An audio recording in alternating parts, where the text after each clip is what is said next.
जरा बताइए कि नीतीश कुमार बैठक में जरूर थे, लेकिन ममता जी नहीं आ रही थी, उद्धव जी नहीं आ रहे थे, व्यस्तताएं रही होंगी, मैं मानती हूं।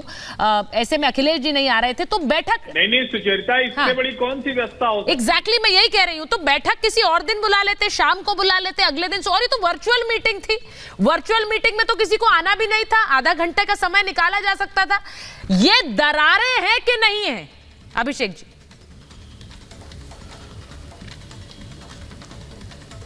एक लाइन का जवाब है सुचरिता जी, हमारी पार्टी हर मसले को बहुत अलर्ट तरीके से देखती है। मीटिंग बुलाई गई, मीटिंग में बुलाया गया, मीटिंग में हम उपस्थित रहे, हमारी पार्टी की तरफ से स्टैंड रखा गया। अब जो लोग नहीं आ पाए हैं, बेहतर तरीके से अपना स्टैंड वही लोग बता पाए। यही बोली थी। और जो हमारे भाजपा के साथी इतना उत्साहित हैं, उन्हें भी जवाब देना चाहिए ना। 38 दल उनके साथ हैं, एक मीटिंग, एक प्रदर्शन के अलावा दोबारा कब मीटिंग हुई है?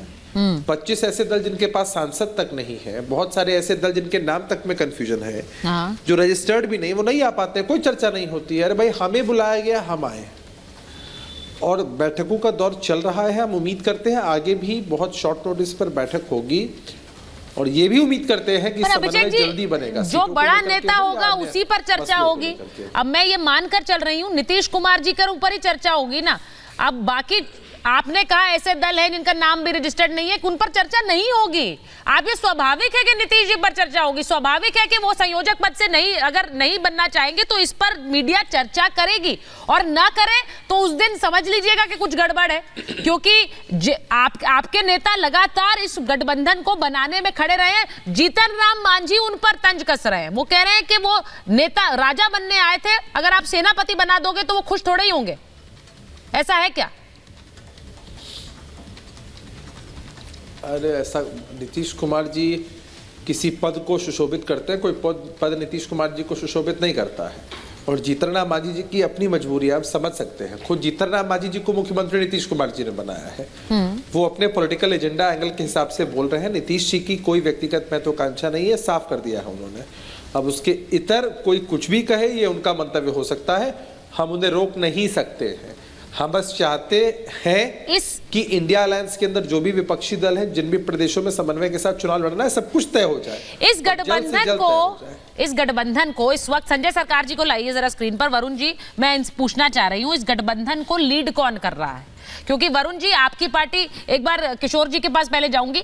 किशोर जी, जरा बताइए इस गठबंधन को लीड कौन कर रहा है? आपने व्यस्तताएं जरूर बता दी, लेकिन 15 मिनट जुड़ सकते थे उद्धव ठाकरे। ना जुड़ना यानी कि नाराजगी जाहिर करना वरुण जी की पार्टी से, यह बताना कि कांग्रेस नहीं बताएगी हमें कि हमें कितनी सीटों पर लड़ना है। किशोर जी। नहीं, देखो तुम है ना, मुझे मेरी फ्रेम जरा फ्रीज हो गई थी, तो आपने बोला तो मैं पहले क्लियर कर देता हूं। जहां सुचरिता एंकर हो और राखी को पैनलिस्ट बोल के बीजेपी भेजता और हर्षवर्धन वहां पे एक्सपर्ट हो, तो मैं कभी गंभीर हो नहीं सकता। नहीं, राखी जी प्रवक्ता है पार्टी की। एक बात मैं और बताता हूँ, महाराष्ट्र के हद तक मैं, किशोर जी, मेरे और आपके बीच में तो ये बातचीत चलती है, हंसी मजाक चलता है, लेकिन हमारी वो पार्टी की प्रवक्ता है, हर्षवर्धन जी वरिष्ठ पत्रकार हैं, और मुझे लगता है कि हम लोग आपस में व्यक्तिगत बातें तंज ना करें, उसके इतर मुद्दे पर बात करें। बोलिए किशोर जी। नहीं, एक मैं बोल रहा हूँ। हाँ। जैसे वो नीतीश कुमार जी के बारे में बोल रहे थे। हाँ। तो नीतीश कुमार जी की इंटीग्रिटी पर इतने ज्यादा तंज नहीं कसना चाहिए, ये भी मैं बोलता हूँ। मैं इंडिया अलायंस में बहुत करीब हूँ। हाँ। और पार्टियों में सीट शेयरिंग के लिए राज्य वाइज डिस्कशन बहुत ही फाइनल स्टेज पे पहुंच गया है।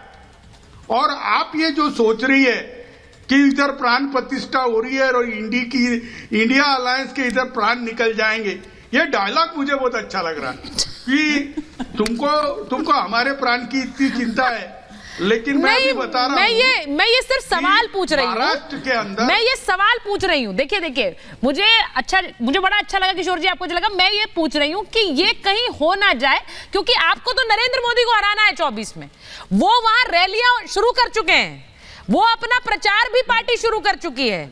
यहाँ सीट शेयरिंग नहीं हो रही है। चलिए आप कह रहे हैं अयोध्या से कर रहे हैं, पर आप मान रहे हैं ना कि वो कर रहे हैं, अयोध्या से कर रहे हैं। वो कह रहे हैं अयोध्या भी प्रचार है। ठीक है, एक मिनट। हाँ, बोलिए।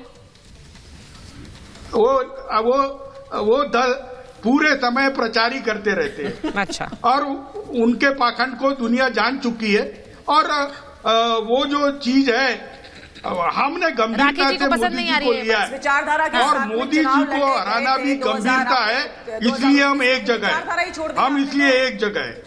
हम वो कह रहे हैं कि आप पाखंड कहते हैं, आपने विचारधारा छोड़ दी है। आप विचारधारा छोड़ देने वाले लोग हैं, आप पाखंड की बात क्या करते हैं? विचारधारा के साथ में बाला साहब ठाकरे एक मिनट मेरी दिलचस्पी सिर्फ इस बात में है सर। किशोर जी, आपने पहला स्टेटमेंट जरा मेरा अपमान चालू है। तो जनता नहीं अपमान नहीं, क्योंकि जिस विचारधारा के साथ में शिवसेना काम करती थी, उस विचारधारा से अपनी महत्वाकांक्षा के कारण आपने कॉम्प्रोमाइज किया। ये बहुत बड़ा कॉम्प्रोमाइज है। आप देखिए जनता क्या करेगी आपका अब आने वाले। वो विचारधारा पर सवाल उठा रही, व्यक्तिगत आपको कुछ नहीं कह रही है। वो मैं बोलने की इजाजत भी नहीं देती हूँ शो पर एक दूसरे के। नहीं, मैं मेरी बात कर लेता हूँ। एक मिनट। ठीक है सुचरिता, एक मिनट। बोलिए।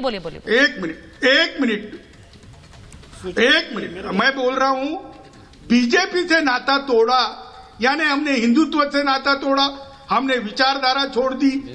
अरे हम तो रामलला आ रहे हैं। हमने हमारे नेता ने कहा है ये कि कांग्रेस और एनसीपी के बारे में बाला साहेब की ये सब जानते हैं। आपने अपने पद के लिए, मुख्यमंत्री पद के लिए ऐसी पार्टियों से कॉम्प्रोमाइज कर लिया, उनसे गठबंधन बना लिया, जिसके लिए बाला साहेब अगर होते जीवित, वो जनता में जाके जनता बताए उनके साथ में गठबंधन। अरे वही तो है, वही जनता बताए। संजय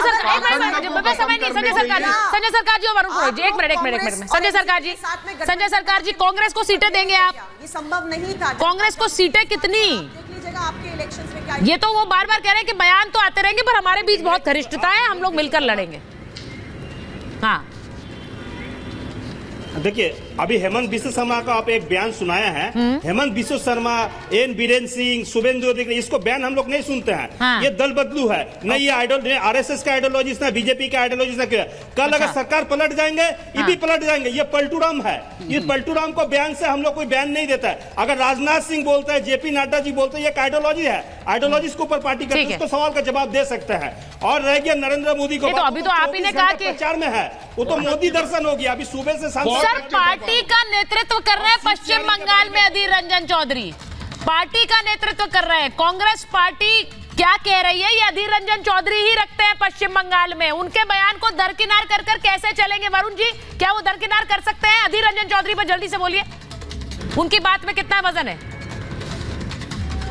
सुचारिता जी, भारतीय जनता पार्टी ने कहा गठबंधन आइडियोलॉजी छोड़ दी। किशोर जी ने, हाँ। अगर इन्होंने आइडियोलॉजी नहीं छोड़, ये कांग्रेस के आदमी लेके तो सरकारें बना रहे, गठबंधन छोड़ो तो आइडियोलॉजी खत्म हो गई इनकी। तो कांग्रेस के पीछे बीजेपी चल रही। आप जो बात कर रहे हो पश्चिम बंगाल की, ममता बनर्जी, मैंने कई बार कहा, महामंत्री थी हमारी इंडियन यूथ कांग्रेस की, आनंद शर्मा अध्यक्ष हुआ करते थे, इसलिए उनकी आइडियोलॉजी कांग्रेस की है, कांग्रेस से डेवलप हुई है। अधीर रंजन चौधरी एक या कोई बीच में कोई बयान आता है, उससे कोई गठबंधन थोड़ी टूट जाते हैं। गठबंधन कहीं नहीं टूटेगा, अलायंस पूरा है, उससे भयाक्रांत है भारतीय जनता पार्टी। चलिए